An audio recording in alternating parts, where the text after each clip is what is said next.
जय हिंद दोस्तों, आप सभी को स्वागत है मेरे चैनल पे। सो गाइज, आज की इस वीडियो में हम डिस्कस करने जा रहे हैं मल्टीपल इंटीग्रल्स के कॉन्सेप्ट्स को।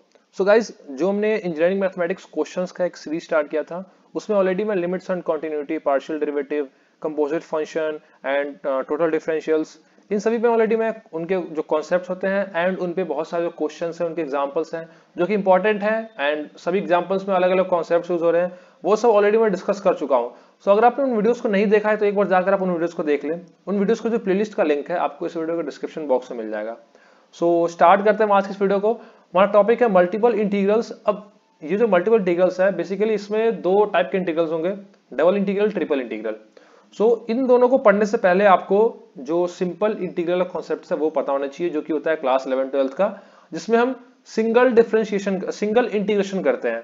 जो मल्टीपल, जो डबल एंड ट्रिपल इंटीग्रेशन होता है, वो कॉन्सेप्ट जो होता है वो सिंगल इंटीग्रेशन का ही यूज होता है, उसमें बस थोड़ा सा डिफरेंट होता है। तो उसके लिए आपको जो सिंगल इंटीग्रेशन है वो आना चाहिए। तो आज की इस वीडियो में बेसिकली जो सिंगल इंटीग्रेशन का जो थोड़ा बहुत कॉन्सेप्ट था और जो कुछ फॉर्मूलाज हैं जो कि आपको डबल ट्रिपल में यूज होगा, उनको मैं डिस्कस करूंगा।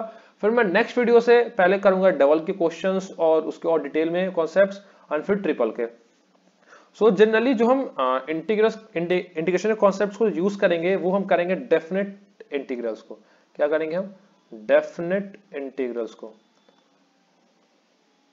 अब डेफिनेट इंटीग्रल्स क्या होता है? डेफिनेट इंटीग्रल्स हम उन इंटीग्रल्स को बोलते हैं जिसमें upper limit and lower limit given होता है, उनको हम बोलते हैं डेफिनेट इंटीग्रल्स। अब इसका एक एग्जांपल मैं बता दूं आपको कि हम अगर किसी इंटीग्रेशन के फॉर्म को ऐसे रिप्रेजेंट कर रहे हैं, इंटीग्रेशन का एक सिंबल होता है, जो नीचे हम लिखते हैं वो होता है lower limit. Suppose lower limit है a, जो ऊपर लिखते हैं वो होता है अपर लिमिट, यहाँ पे है b, और हम किस फंक्शन को इंटीग्रेट कर रहे हैं वो यहाँ पे लिखते हैं, और किस वेरिएबल के रिस्पेक्ट टू इंटीग्रेट कर रहे हैं। सो ये फंक्शन x का है। यहाँ पे हम सिंगल इंटीग्रेशन कर रहे हैं तो सिंगल इंटीग्रेशन में वेरिएबल भी एक ही होगा। जैसे हम सिंगल डिफरेंशिएशन करते थे जिसको हम बोलते थे डेरिवेटिव, तो वहां पे हम लिखते थे dx या फिर dy। अगर हम इसको विद रिस्पेक्ट टू x कर रहे हैं dx, with respect to y कर रहे हैं dy। जब हम पार्शियल डेरिवेटिव में आए थे तो एक से ज्यादा वेरिएबल था, तो वहां पे हम करली u, करली x, करली y, करली z लिखते थे। सिमिलरली यहाँ पे है, जो यहाँ पे सिंगल इंटीग्रेशन है, तो फंक्शन में एक वेरिएबल गिवन होगा। सपोज फंक्शन हो सकता है x² प्लस 2x। क्लियर है? तो फंक्शन में एक वेरिएबल, अगर दो वेरिएबल भी होगा तो दूसरा वेरिएबल कांस्टेंट होगा, उसके रिस्पेक्ट हमें इंटीग्रेट नहीं करना होगा, हमें करना पड़ेगा सिर्फ सिंगल वेरिएबल की, जो कि है x। तो फंक्शन ऑफ x, और इसको कर रहे हैं विद रिस्पेक्ट टू x, तो यहाँ पे आ जाएगा dx। अगर हम डिफरेंशिएशन करते हैं तो dx नीचे आता है, अगर हम इंटीग्रेशन करते हैं तो dx साथ में मल्टीप्लाई में आता है। क्लियर है? तो ये होता है सिंपल इंटीग्रल का फॉर्म। इस हम सिंपल जो डेफिनेट इंटीग्रल होता है उसको हम इस फॉर्म में रिप्रेजेंट करते हैं, जहां पे जो a होता है जो वो होता है लोअर लिमिट, और जो b होता है वो अपर लिमिट होता है। मैं आप लिख दूं, a जो यहाँ पे है वो है लोअर लिमिट, एंड जो b है वो होता है अपर लिमिट। अब यहाँ पे जो इंटीग्रेशन में जो सबसे बेसिक कॉन्सेप्ट जो यूज होता है कि सपोज कोई आपको एक वेरिएबल गिवन है, क्योंकि हम इसको विद रिस्पेक्ट टू x कर रहे हैं, तो कोई एक वेरिएबल का फॉर्म गिवन है, सपोज x की पावर n, और इसको हमें क्या करना है? इंटीग्रेट करना है विद रिस्पेक्ट टू x। तो यहाँ पे dx आएगा, with respect to x integrate कर रहे हैं। तो इसको इंटीग्रेट करने का क्या तरीका होता है कि यहाँ पे इक्वेशन क्या है? x की पावर n। तो क्या करेंगे हम? पहले क्या करते हैं, जो पावर होता है उसमें एक ऐड करते हैं। सो क्या हो जाएगा? x की पावर n प्लस 1, और जो अब पावर आया, अब पावर क्या बन गया? n प्लस 1 हो गया, तो वो सेम चीज नीचे आ जाता है। मीन्स जो वेरिएबल है जिसका हम इंटीग्रेशन कर रहे हैं, पावर में प्लस 1 करते हैं, और जो इसका पावर है वो अपॉन में आ जाता है प्लस 1 करके। तो पावर n था तो वो अपॉन में आ गया प्लस 1 करके। ये होता है सिंपल इंटीग्रेशन करने का तरीका। अब इसमें कुछ ट्रिग्नोमेट्रिक फंक्शंस भी होते हैं, उसको कैसे इंटीग्रेट करेंगे ये सब मैं यहाँ पे अभी आपके साथ नेक्स्ट स्लाइड में डिस्कस करता हूँ। सो गाइज, अगर क्वेश्चन में गिवन होगा सिंपल किसी कांस्टेंट का आपको इंटीग्रेशन करना, सपोज कांस्टेंट है 1 और इसका करना रिस्पेक्ट टू dx, तो यहाँ पे क्या होता है? इसका हो जाता है x प्लस एक c होता है कांस्टेंट, जो कि हम इंटीग्रेशन करने के बाद लिखते हैं। तो जब भी आप इंटीग्रेट करें, जो आपका आंसर आएगा उसके बाद उसमें प्लस c कर, इसको हम क्या बोलते हैं? c को कांस्टेंट।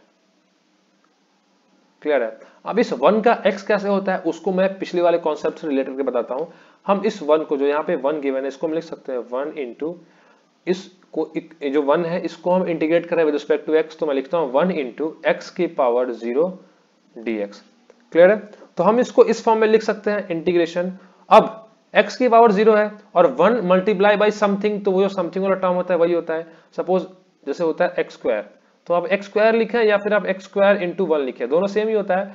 तो यहां से जो टर्म बन गया वो क्या बन गया, x की पावर 0 dx।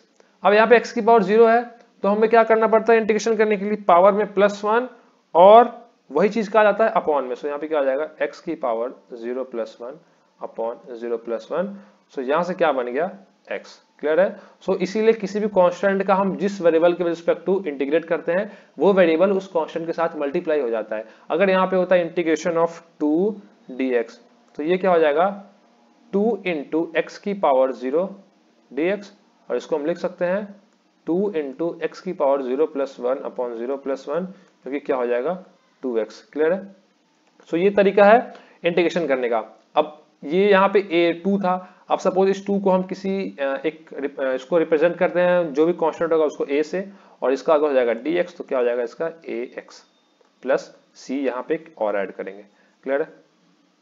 सो गाइज ये था एक सबसे बेसिक कॉन्सेप्ट। अब एक वीडियो जो प्रीवियस इंजीनियरिंग मैथमेटिक्स M3 का एक प्लेलिस्ट है जिसमें अप्रॉक्स 100 वीडियोस एडेड है, अगर आप उस प्लेलिस्ट पे जाकर चेक करेंगे, उस प्लेलिस्ट में स्टार्टिंग में जो सेकंड वीडियो है उसमें मैंने डिफरेंशिएशन और इंटीग्रेशन दोनों के जो भी फॉर्मूलाज लगभग अप्रोक्स यूज होते हैं उन सभी को मैंने डिटेल में डिस्कस किया है। तो एक बार जाकर आप वहां पे देख लें। मैं इस वीडियो में सभी फॉर्मूलाज को डिस्कस नहीं करूंगा क्योंकि जो बेसिक है वही डिस्कस करूंगा, उस वीडियो में ऑलरेडी मैं डिस्कस कर चुका हूं, तो आप वहां से जाकर उन सभी फॉर्मूलाज को देख सकते हैं। वो आपको उसका भी जो लिंक होगा आपको इस वीडियो के डिस्क्रिप्शन बॉक्स में मिल जाएगा, या फिर मैं आपका उसका जो फोटो होगा वो यहीं पे आपको स्क्रीन पे दिख जाएगा। क्लियर है। अब कुछ और कॉन्सेप्ट को डिस्कस कर लो। सपोज अगर साइन एक्स है जो बेसिक ट्रिग्नोमेट्रिक फंक्शन है, साइन एक्स का अगर हम कर ले साइन एक्स dx, तो इसका हो जाता है माइनस cos x प्लस सी। एक चीज ध्यान दे गाइस कि अगर जब हम डिफरेंशिएशन करते हैं, मैं यहाँ पे साइड में ले रहा हूं, अगर डिफरेंशिएशन करते हैं तो sin x का होता है cos x and cos x का होता है माइनस sin x, और इसका एज इट इज उल्टा हो जाता है इंटीग्रेशन में। यहाँ पे इंटीग्रेशन करें तो sin x का होता है माइनस cos x और cos x का क्या होता है सिंपल sin x प्लस सी। फिर अगर है secant स्क्वायर x dx, इसका हो जाता है tan x प्लस सी। तो यहां देख सकते हैं कि secant स्क्वायर x dx का होता है tan x, क्या इंटीग्रेशन, और यहीं पे उल्टा अगर हम tan x का डिफरेंशिएशन करेंगे तो वो क्या हो जाएगा secant square x। sin x का इंटीग्रेशन डिफरेंशिएशन क्या होता है cos x, एंड यहां पे देख सकते हैं माइनस cos x है, तो cos x का डिफरेंशिएशन होता है माइनस sin x, और दोनों साइड माइनस कर देंगे तो क्या बचेगा सिर्फ sin x। तो देख सकते हैं कि डिफरेंशिएशन का उल्टा इंटीग्रेशन होता है, इंटीग्रेशन का उल्टा डिफरेंशिएशन होता है। सिमिलरली और भी जैसे अगर हम करें यहाँ पे, जैसे हम log का क्या होता है अगर हम डिफरेंशिएशन करते हैं, मैं यहाँ पे लिख रहा हूँ डिफरेंशिएशन, log x का होता है 1 अपॉन x इंटू इस x का डिफरेंशिएशन, तो हो जाता है 1, तो फाइनली बचता है 1 अपॉन x। सिमिलरली अगर हम 1 अपॉन x का यहाँ पे इंटीग्रेशन कर रहे हैं तो वो आ जाता है हमारे पास log x प्लस सी, और यहाँ पे जो x है वो क्या होता है पॉजिटिव होता है। सिमिलरली अगर हम एक्सपोनेंट करें e की पावर x का, तो यहाँ पे हो जाता है e की पावर x प्लस सी। क्लियर है। और गाइस एक और चीज यहाँ पे कि e की पावर x एक्सपोनेंट है, अगर हम a की पावर x, a भी कोई भी कांस्टेंट है उसकी पावर अगर x करते हैं तो यहाँ पे हो जाता है a की power x upon log a plus C, या फिर हम इसको ऐसे भी लिखते हैं a की power x upon ln a plus C, जहां पे जो a होना चाहिए वो ग्रेटर देन 0 होना चाहिए and a not equal to 1 होना चाहिए।